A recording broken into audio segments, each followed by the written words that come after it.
ang duwendeng nakatira sa lumang mangga. Bago tayo magsimula, maari ba kitang anyayahan na mag-subscribe sa Miss Cyrus Story? Kung mahilig ka sa mga kwentong puno ng hiwaga, kababalaghan at aral sa buhay, huwag kalimutang mag-subscribe at pindutin ang notification bell para hindi mahuli sa ating mga bagong kwento. Sa baryo ng San Rafael, may isang napakalaking puno ng mangga na nakatayo sa gitna ng isang lumang lupain. Napakatanda na nito. Ayon sa matatanda, naroon na raw ang puno bago pa maitayo ang unang bahay sa baryo. Marami ang natatakot dito. Sabi nila, may nakatira raw ng mga duwende sa ilalim ng mga ugat nito.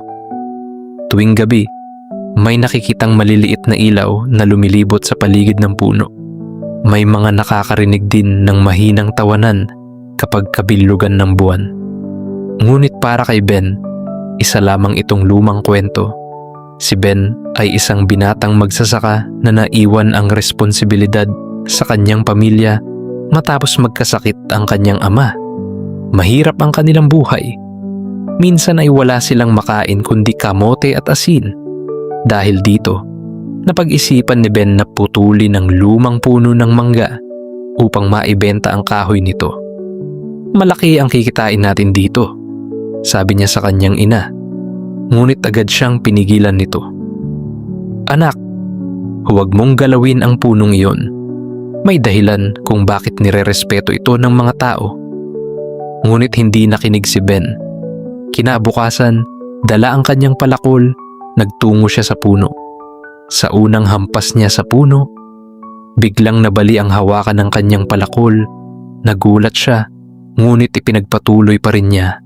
Sa ikalawang pagtatangka, biglang dumilim ang langit kahit tirik ang araw. Lumakas ang hangin at may narinig siyang mahinang boses. Huwag! Napaatras si Ben, ngunit dahil sa desperasyon, binaliwala niya ito. Kinagabihan, habang natutulog siya, nanaginip siya.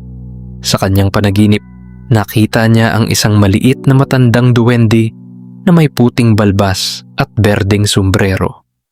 Naiintindihan namin ang iyong paghihirap, sabi ng duwende. Ngunit ang punong iyon ay tahanan ng aming lahi sa loob ng daan-daang taon. Nagising si Ben na pawis na pawis. Kinabukasan, hindi na siya bumalik sa puno. Lumipas ang ilang araw. Isang gabi, habang pauwi siya mula sa bukid, may nakita siyang maliit na nilalang sa ilalim ng mangga. Isa itong batang duwende. Mukhang sugatan ito. Nahulog pala mula sa isa sa mga sangga. Naalala ni Ben ang kanyang panaginip. Sa halip na tumakbo, nilapitan niya ang bata. Dahan-dahan niya itong binuhat at ginamot ang sugat. Dinala pa niya ito sa bahay at pinakain. Kinabukasan, wala na ang batang duwende. Akala niya ay panaginip lamang ang lahat. Ngunit sa kanyang higaan, may naiwan na isang maliit na supot. Sa loob nito ay may mga gintong butil na parang binhi. Kasama nito ang isang sulat. Itanim mo ito sa iyong bukid. Hindi niya alam kung bakit, ngunit sinunod niya ang bilin. Pagkaraan ng ilang buwan, ang kanyang bukid ang naging pinakamaganda sa buong baryo. Mas malalaki ang kanyang ani. Mas matamis ang kanyang mga prutas. Masagana ang kanyang pananim. Unti-unting umunlad ang kanilang buhay. Ngunit may isang tao na nainggit. Si Don Marcelo, ang pinakamayamang may-ari ng lupa sa lugar.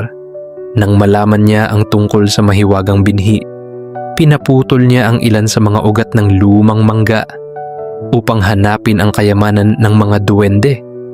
Ngunit ng gabing iyon, nagkaroon ng malakas na bagyo. Ang kanyang mga pananim ay nasira.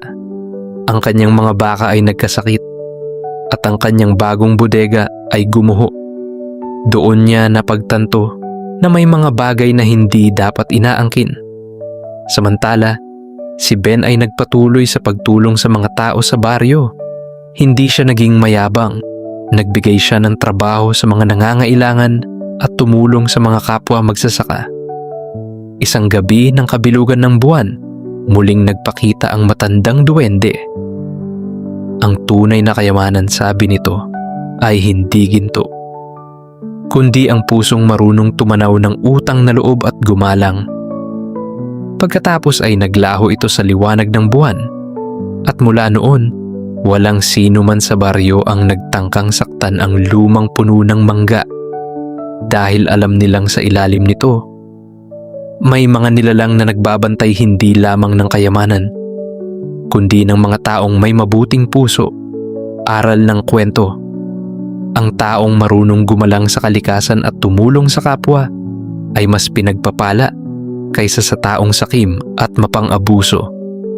Kung nagustuhan mo ang kwentong ito, huwag kalimutang mag-like, mag-share at mag-subscribe sa Miss Sira's Story. At kung mayroon kang sariling kwento tungkol sa duwende, engkanto o kababalaghan, i-comment mo sa ibaba. Baka ang susunod nating kwento ay kwento mo na